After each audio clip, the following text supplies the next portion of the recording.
अस्सलाम वालेकुम नाज़रीन, मैं मोहम्मद असलम हुसैन सियासत की खबरों में आप सबका इस्तकबाल करता हूँ। एक्साइज पॉलिसी को लेकर तनाज़ात में घिरे दिल्ली के नायब वज़ीर आला मनीष सिसोदिया समेत 13 लोगों पर मुल्क छोड़ने पर पाबंदी लगा दी गई है। सीबीआई ने इन सभी के लिए लुकआउट नोटिस जारी किया है। वाज़रे के जुमे को मरकजी तफ्तीशी ब्यूरो की टीम ने मनीष सिसोदिया के मुख्तलिफ मुकामात पर छापे मारे थे। ज़राए की माने तो सीबीआई ने छापे के दौरान दस्तावेज़ात और इलेक्ट्रॉनिक गैजेट्स बरामद किए हैं। इनकी तहकीकात अभी भी जारी है। तहकीकात के बाद मजीद कार्रवाई की जा सकती है।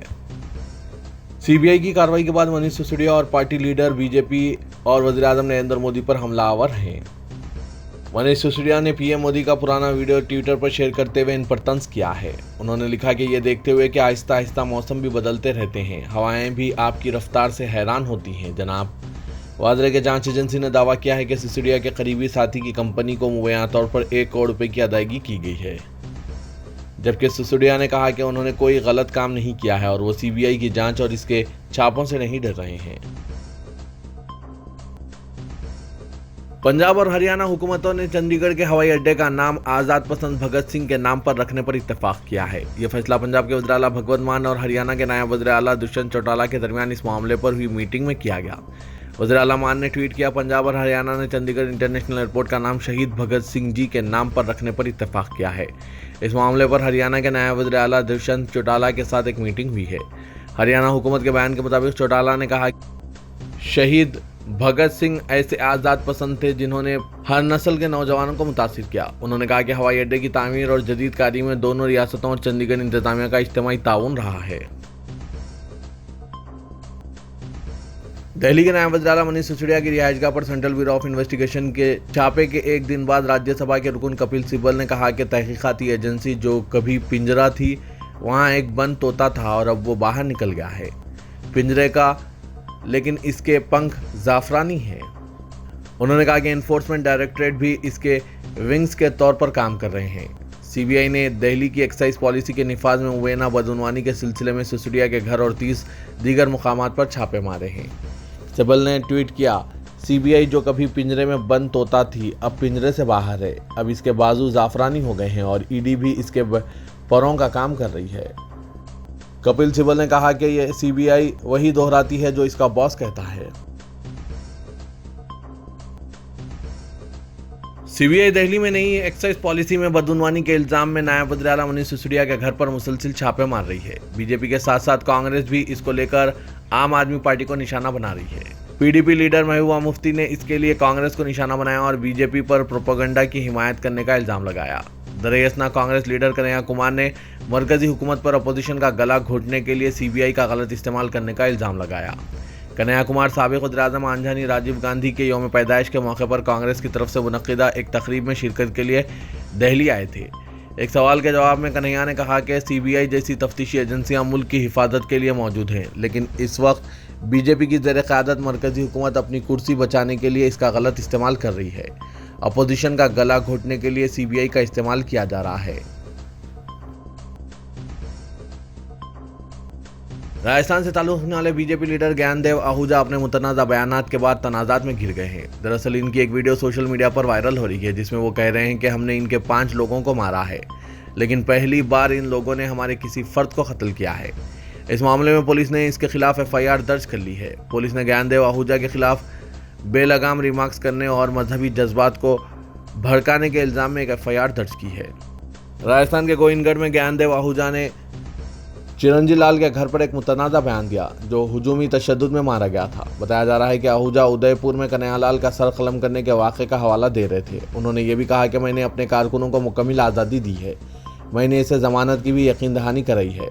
ताहम FIR दर्ज होने के बाद आहूजा ने वाज़े किया कि मैं फ़िरका परस्त नहीं हूँ और ना ही मुसलमानों के खिलाफ हूँ।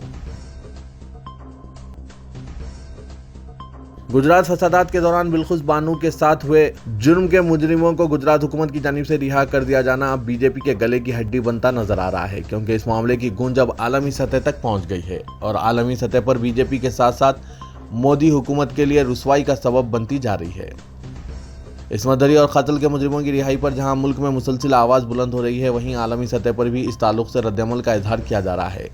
अमरीकी हुकूमत की जानिब से कायम करदा अमरीकी कमीशन बराए मजहबी आज़ादी जो पूरी दुनिया में फ़िरका परस्ती और नाइंसाफ़ी के मामलात पर नज़र रखती है। उन्होंने गुजरात हुकूमत के इस फैसले के खिलाफ बयान जारी करके इसकी सख्त मजम्मत की है। अमेरिकी कमीशन बराए मजहबी आज़ादी के मुताबिक मुजरिमों को रिहा करने का फैसला इंसाफ के निज़ाम का मजाक उड़ाने के मुतरादिफ है। कमीशन के सदर स्टीफन शैनिंग ने मजम्मती बयान जारी करते हुए कहा कि मुजरिमों की रिहाई इंसाफ नहीं बल्कि इन्हें सज़ा से बचाने की कोशिश है। इन्हें हिंदुस्तानी अदालती निज़ाम ने तमाम गवाहों और सबूतों की बुनियाद पर मुजरिम करार दिया था, लेकिन इनकी रिहाई का फैसला इन तमाम गवाहों, सबूतों और यहाँ तक के फितरी इंसाफ की बुनियादी उसूलों की खिलाफ वर्जी है। 2012 में दिल्ली में हुए निर्भया केस की मुतासरा की वालिदा आशा देवी ने भी खुलकर बिल्किस बानो की हिमायत की है और कहा कि इस्मत करने वालों का इस तरह से इस्तकबाल होते देखकर मेरा खून खौल जाता है।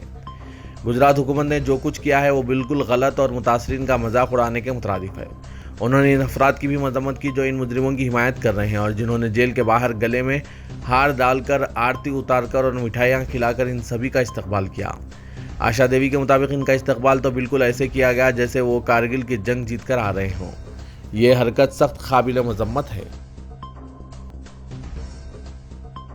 महाराष्ट्र के शहर मुंबई में महकमा ट्रैफिक के कंट्रोल रूम के एक हेल्पलाइन नंबर पर गुज़िश्ता शब तकरीबन 11:15 बजे पाकिस्तान के नंबर से मुतअद्दिद धमकी आमेज़ पैगामात मौसूल हुए हैं, जिनमें मुंबई पर 26 नवंबर 2008 जैसे दहशतगर्दाना हमले और मुंबई को बम से उड़ा देने की धमकियां दी गई है। इन पैगामात के मिलते ही मुंबई पुलिस अलर्ट हो गई और एक मुश्तबा शख्स को वेरार इलाके से हिरासत में ले लिया है।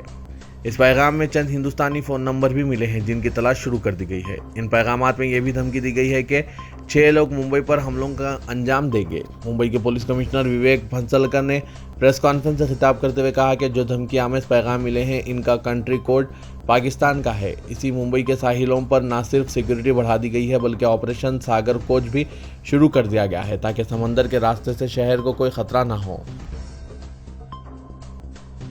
गुजरात के बिल्किस बानो केस के मुजरिमों की रिहाई से जहां पूरे मुल्क में हंगामा बरपा है और मुजरिमों की रिहाई मनसूख करने का मुतालबा किया जा रहा है, वहीं इस केस का फैसला करने वाले जज जस्टिस यूडी साल्वी ने भी इस फैसले पर बरहमी का इजहार किया है। उन्होंने बार एंड बेंच से गुफ्तगू करते हुए कहा कि गुजरात हुकूमत के इस फैसले से मैं सख्त हैरान और बरहम हूँ। 2008 में मैंने ही इन तमाम 11 को मुजरिम करार दिया था। जस्टिस साल्वी ने बताया कि वो इस वक्त बॉम्बे हाई कोर्ट में CBI की अदालत के जज थे। जस्टिस साल्वी ने गुजरात हुकूमत के इस फैसले के बहुत खतरनाक नतायज सामने आने का इंतबाह भी दिया और कहा कि इससे समाज में जो पैगाम गया है इसका मामूली सा अंदाज़ा भी नहीं लगाया गया है। जस्टिस साल्वी ने 1992 के कानून के मुताबिक इन तमाम को रिहा किए जाने की भी मजम्मत की और कहा कि सुप्रीम कोर्ट इस तरह के मामले में ऐसा रवैया कैसे इख्तियार कर सकता है। क्या इसे अंदाज़ा नहीं था कि इसका फ़ायदा इस तरह से उठाया जाएगा और इतने संगीन के कसूरवारों को रिहा कर दिया जाएगा।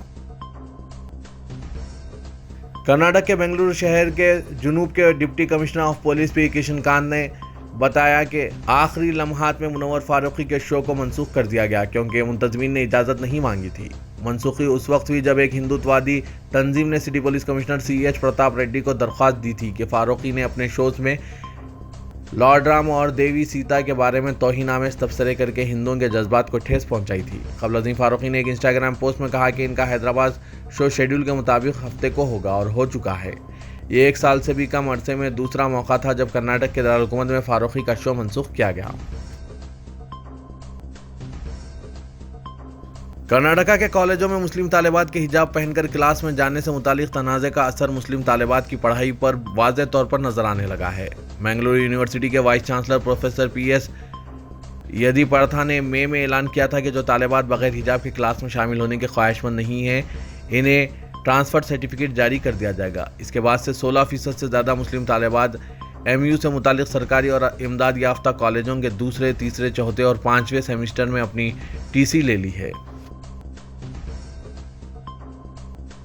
तेलंगाना के वज़ीर आला के चंद्रशेखर राव ने कहा कि मुनगुड़ में TRS के कामयाबी की गूंज दिल्ली तक BJP को सुनाई देगी। वो ED, CBI वगैरह से डरने घबराने वाले नहीं है। जो करना है कर लेने का मरकजी हुकूमत को चैलेंज किया है।